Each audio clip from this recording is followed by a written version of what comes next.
Kubernetes. What is Kubernetes? Kubernetes, or Kates as it's sometimes spelt and unfortunately sometimes spoken, is a platform for containerized apps, usually microservices, web applications, that sort of thing.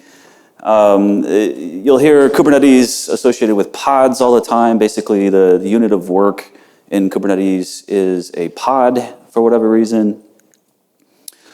So Kubernetes has this sort of interesting hub and spoke architecture where you have a set of controllers, which are basically little programs that manipulate the state of a cluster via the centralized API server.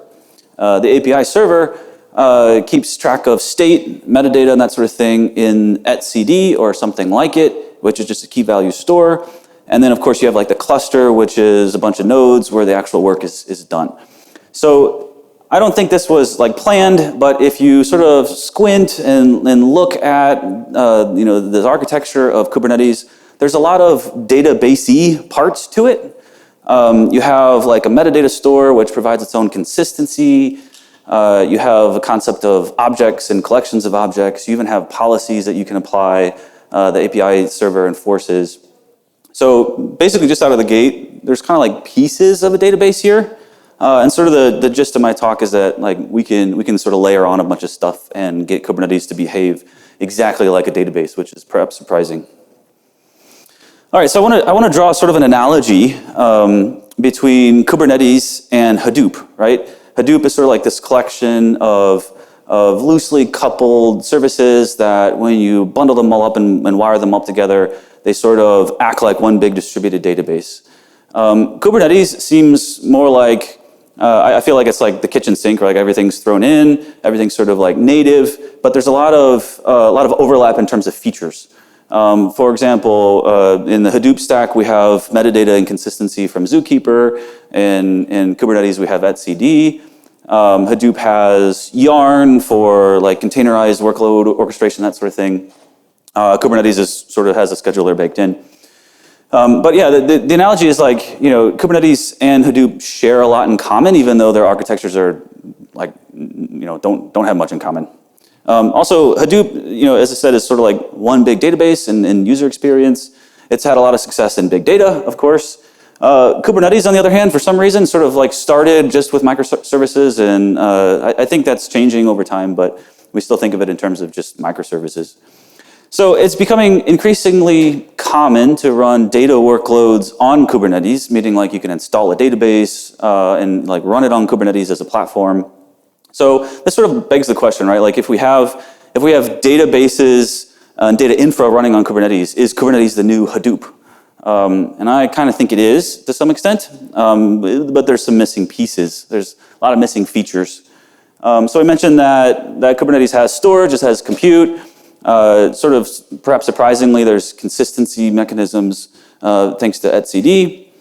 But it's missing a lot of fundamental features that you would expect a database to have. There's no concept of like a table in Kubernetes. There's certainly no SQL query that you can execute against Kubernetes. And the whole like DML, data manipulation language, data definition language, all the like database-y stuff is just missing. But what if we add it, right? So that's the rest of the talk. Like let's layer on all the missing features and make Kubernetes into a database.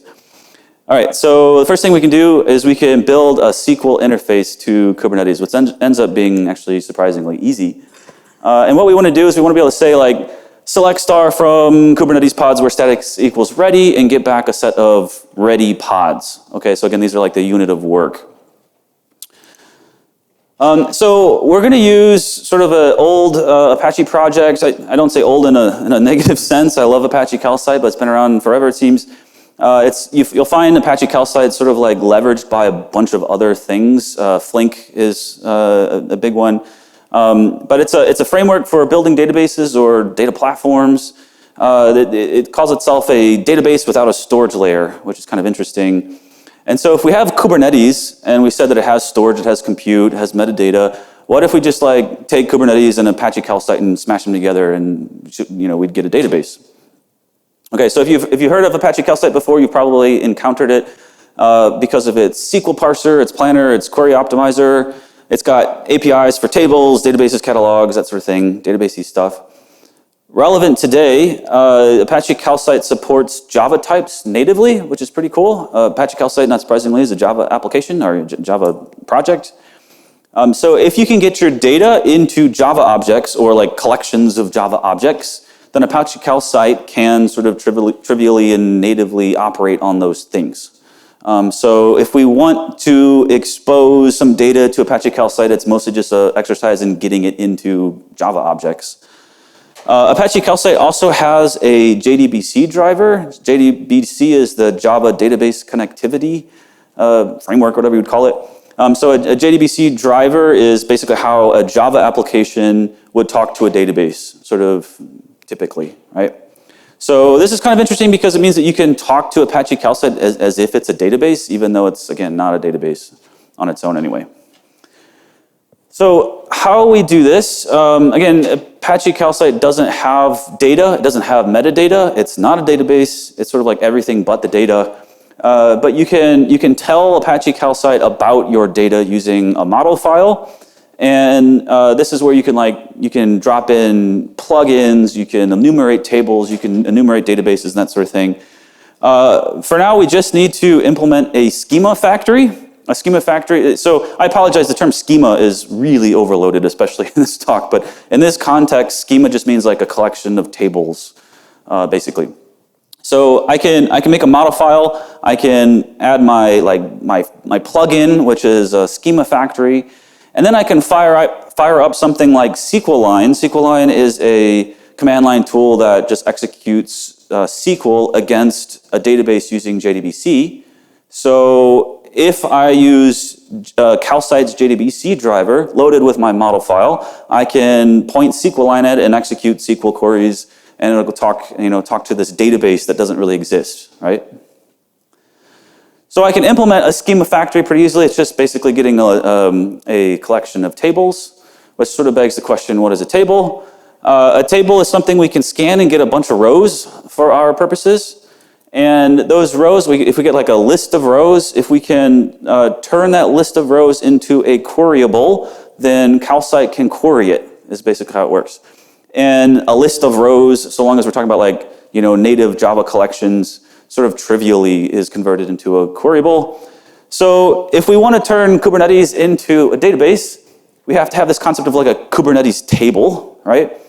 We sort of trivially have a concept of a table scan in the sense that we can talk to the Kubernetes API and say, hey, Kubernetes, give me all of your pods, right? List all your pods. So that gives us a list of, say, pods, and we can turn that into a queryable, and we're pretty much there. So to do this in Java, we basically have to create a pod table class. We can define our row as a plain old Java object. It's pretty trivial. I won't spend a lot of time on the code here, but yeah. So we have to list a bunch of pods using the Kubernetes API, turn it into tables and rows, and now we can hand it to Calcite and say query this, basically. All right, so we can wrap this up into a schema factory. We'll call it the Kubernetes schema factory, and now we can configure Calcite's JDBC driver to load our model, which includes our schema factory plugin, and bam, with actually very little code, we are able to say select star from Kubernetes pods where static equals ready, and Calcite does the SQL interpretation, the query planning, and then behind the scenes our table implementation is going and talking to Kubernetes to get the pods. This is pretty easy to do, actually. So we can take this one step further, sort of out of convenience, and build our own JDBC driver. What we want to do is just have a JDBC driver that is just like the Kubernetes JDBC driver. Not Calcite, but the Kubernetes JDBC driver, right? And an easy way to do this is just to extend the Kubernetes, the Calcite driver. So we'll take the Calcite driver, we'll just change its name, and then we'll sort of add we'll sort of hard code a Kubernetes schema in there. So we're constructing our Kubernetes schema sort of hard-coded in there. This gives us this experience, right? So we can say SQLine, we can point it at JDBC Kubernetes, which is our Kubernetes driver, and bam, we have our Kubernetes schema loaded through, it's talking to Kubernetes behind the scene and getting the pods. Bonus points, if you do this, you can wrap this whole thing up in a script and write like a kubectl extension. So if you're using Kubernetes, you've certainly encountered kubectl, which is like the command line tool to create things and query things with Kubernetes. So you can write a kubectl extension that does this, and behind the scenes, just runs your driver. Okay, so a SQL interface to pods and deployments and jobs and RBAC and all that stuff is pretty cool, but that's not really a database, right? What we want for a database is we want to be able to have customers and sales and data, like real data, right? So that'd be cooler. So we can actually do this by extending Kubernetes with custom resources. Okay. So I mentioned kubectl. One of the reasons I think Kubernetes is interesting, and I think probably one of the reasons why it's so popular, is because everything you do in Kubernetes as like an operator is basically YAML files and the kubectl command, right? So you can create pods by writing some YAML and then using the kubectl command line tool. You can create deployments in the same way, jobs the same way. Pretty much everything in Kubernetes that it supports is done the same way. Well, you can actually extend Kubernetes by installing what's called an operator usually. An operator is like a bundle of controllers that implement some new sort of logic. And this is usually bundled up as a custom resource, which is what we're going to talk about.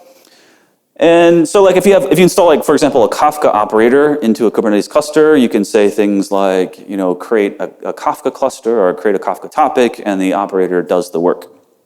But it's nice because it's the same experience, right? Like you can create a Kafka cluster in the same way you would create a pod, for example, right? So we can extend this model, sort of abuse it, and store customers as custom resources, or sales, or whatever we want. So we do this with a custom resource definition. So again, almost everything in Kubernetes is YAML. So a custom resource definition is a YAML file, and it's defining a new type of resource, in this case, customer. And customer has a set of properties, just like a normal table would. So here's how I'm now using my new custom resource to define some data. So I have a YAML file, let's call it my customers. We have customer 1, customer 2, and so on. So at this point, now that I've defined a customer's custom resource definition, a CRD, and I've installed it into my Kubernetes cluster, now the Kubernetes API will accept creating customers because it knows what customers are via the CRD. So now I can create customers. I can use kubectl to query my customers. And all of a sudden, Kubernetes looks a lot like a database, right? Sort of like out of the box. I haven't done anything here, right? I've just extended the API with a CRD. So we want to expose this new customer table to our SQL engine, Apache Calcite. So we can make a customer table. We can make a row, same sort of process we did before. And then now we can we can fire up SQLine pointed at our Kubernetes JDBC driver. We can query, we can do projections, we can do joins and all that sort of stuff on our Kubernetes customers table. Right? So it was kind of a pain, right, that we had to write some Java to like wire up this new CRD to the SQL engine. So can we do it automatically? And we totally can, right? So the idea here is, if I'm creating a customer's CRD and I'm storing data there, we saw that I can query it using kubectl, or I can say kubectl get customers, and it'll like nicely tabulate this data, minus some formatting errors on this slide, but you get the idea. So the question is, how does kubectl do it, right? Well, it's kind of cheating, because if you look at a custom resource definition, there's an optional section called additional printer columns that you can basically accomplish exactly what we're trying to do here. And additional printer columns is just literally like a tabular version of the data in your custom resource. And this is what kubectl uses. So if you say kubectl get customers, it looks in your CRD for additional printer columns. And that's sort of like, it's basically a projection, right? Because like a Kubernetes object or resource can be quite complicated. It can have like nested objects. It can have arrays. It can have that sort of thing, maps and so on. But if you want to render it as like this nice tabular data with columns and rows, that's where additional printer columns comes in, sort of like flattens it into a nice presentation. So if we have a custom resource definition and we have additional printer columns, we have like a natural way to create a row. So the next step would be to maybe generate code according to a CRD. If that sounds crazy, Calcite actually has tooling to do this. You can actually generate Java classes with Apache Calcite, and so it actually does this. It's probably a little bit easier to just pass around objects and arrays of objects and that sort of thing. In both cases, you need to have like a row type, to tell Calcite what these like arrays of objects are, right? What to expect.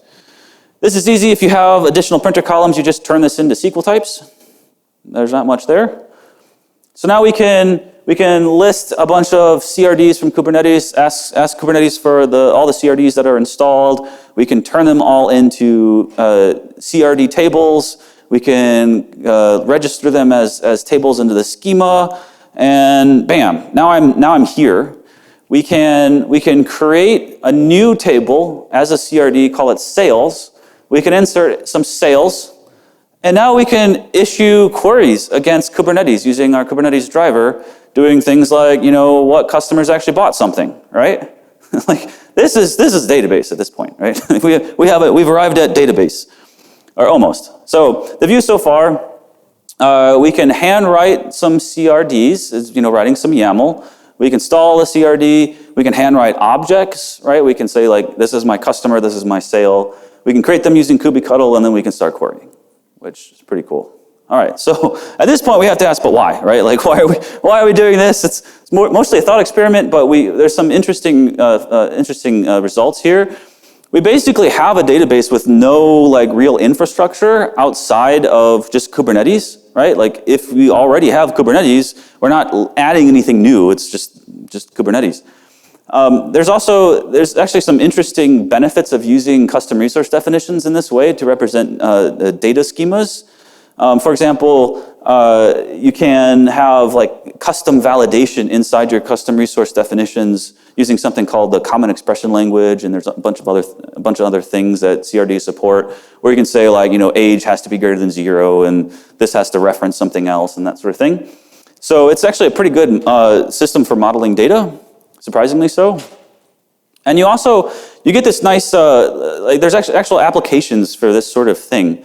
If you have what I would call like cluster local data, in the sense of you have data that only makes sense or is only useful in a particular Kubernetes cluster or a particular namespace or a particular region or something like that, or for a particular tenant, right? Or even for a particular application, right? You have some data that's only useful for that application. Things like API keys, for example, right? It'd be great if you could like install your API keys into a cluster in the same way you install the application itself, right? It's just like installing some YAML. So you can have like this data as code sort of scenario, right? Where you have your API keys and tenant information and stuff living alongside the application in the same way, in the same place. But you can query it, you could use it like it's a database, even though it's not really, Another neat thing you can do with this is you can have like lightweight dev environments. It's pretty easy these days to spin up a Kubernetes cluster. You can get one, from a cloud provider. You can spin one up on your laptop. So if you just have a Kubernetes cluster, you can just like apply some YAML and get like a bunch of sample data, sample tables, all the stuff that you might need to develop with. Cool. So YAML is pretty cool. If I haven't sold you on YAML, I guess. Data manipulation language, DML, cooler, right? We want to push Kubernetes into being more and more like a database. Okay, so let's talk about manipulating Kubernetes with data manipulation language and data definition language, which are sort of like aspects of SQL, right? Okay, so I mentioned that Calcite can natively query Java objects, Java collections, but it can also like natively manipulate those objects. But if you, of course, just like add something to an array list, there's no effect there, right? You're not doing anything other than just adding some element to an array. So what we need to do is have some like hook, some sort of hook, so that when Calcite adds an element to my pod list, for example, behind the scenes, I'm actually going to talk to Kubernetes and creating a pod, right? So one way to do this, I'm sure there's lots, I've tried a couple, but one way to do this is just extend a Java collection and then add hooks. So like again, when Calcite adds an element, you go and you talk to Kubernetes. So this means that like creating objects using kubectl is the same thing as using like insert into in this is the DML aspect of SQL, right? So we can use like insert into Kubernetes sales to create a sale, right? And then again, this looks even more like a database, right? We're getting pretty close here. All right, so custom resource definitions, data manipulation language, SQL, pretty cool. You can take this maybe to the absurd level with data definition language. I think this is maybe a little bit too complicated for any reasonable purpose, but it's possible. And so the idea here is instead of writing custom resource definitions by hand as YAML, wouldn't it be great if we could just use SQL, right? We can say like create table sales, right? And the idea here is we take that data definition and then we turn it into CRD and install it in Kubernetes behind the scene, right? So if I say create table and insert into sales, then I should be able to ask Kubernetes, hey, what CRDs do you have, and see a sales CRD because I just created it sort of automatically, right? And I should say kubectl get sales and get the sale that I just inserted because I just created it. So this gets hairy. I think one of the problems with this approach is that CRDs tend to be complicated. There's things like, again, I mentioned CEL and validation rules and naming conventions and all sorts of stuff that's like actually kind of hard to write a CRD. And there's a lot of power there that's not exactly captured in this create table sales line. But I think it works for like, simple tables, which is kind of where SQL shines, right? So I think this could get hairy, but it does work. All right, so why would you want to use DDL to manipulate resources in Kubernetes? Well, here's basically why. Because you can use Kubernetes as a metastore at that point. So what's a metastore? Well, so say you have something like a data lakehouse and you're sending queries to the data lakehouse, right? You probably know that your data lives somewhere in like maybe HDFS or somewhere like S3. But if you've encountered the concept of a metastore, right, it's basically like a relational database typically that stores metadata about where the tables are, what format they have, what columns they have, and that sort of thing. So that's the concept of a metastore, right? It's not the data, it's data about the data, right? So for example, you might have Trino, sort of modern deployment might be Trino hooked up to Apache Hive, which is a metadata service, or sort of abstraction layer. And Hive can store metadata in relational databases like MySQL, for example. So you might have MySQL storing metadata, Hive might be putting it there, and Trino might be asking Hive, hey, where are what tables are there? What's the schema and that sort of thing. So this is sort of like a typical arrangement, right? So this begs the question, if Hive can store data in MySQL, can it store data in Kubernetes? Right? We've pretty much made Kubernetes into a database at this point. Turns out you totally can, because we have a JDBC driver for Kubernetes, and it so happens that Hive is written in Java and understands JDBC natively. It means that we can just configure Hive to store metadata in Kubernetes instead of in MySQL, which is pretty crazy.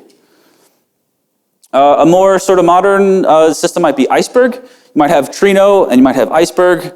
Iceberg's sort of interesting because it abstracts over all this stuff, right? It can abstract over like your file system. It can abstract over your metadata, your metastore. So Iceberg's sort of like this big thing that looks like a database. You can issue queries against and that sort of thing. So this, of course, begs the question, can we store Iceberg's metadata in Kubernetes? Totally can. I'm not sure it's a good idea, but you totally can.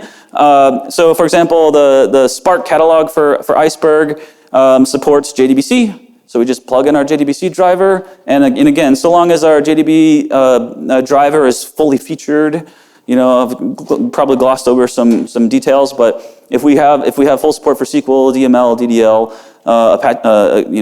this will just work because it'll basically trick Iceberg into thinking that it's a database, right? So have we reached paradise? I don't know. So this is pretty cool in the sense that we have basically zero infrastructure. We just have Kubernetes for all of our metadata. We have no external metastore. We have not installed any databases or anything. All of our data exists either in Kubernetes itself or in some place like S3, which is pretty neat. All right, so again, we can take this maybe a bit too far. So what if we treat Kubernetes as a file system? Why do we even need S3, right? Let's just throw our data in Kubernetes. So I mentioned Iceberg. It's sort of like, it kind of gives us huge one big database sort of abstraction. So we said we can put metadata in Kubernetes. Can we put the data in Kubernetes, right? All right, so I think this is a bad idea. For one thing, there's some huge limitations with respect to what you can stick into etcd, which is not a dig on etcd. I mean, it's designed for storing metadata. It's not designed for storing like huge amounts of data, right? It's designed around these limitations.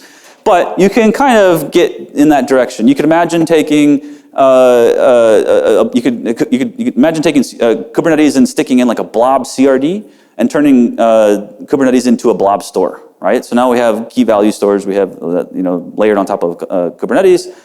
If you have a blob CRD, you can build a segment CRD, which is basically a list of blobs. You can have a file CRD, which is a list of segments, pointers to segments and all that stuff.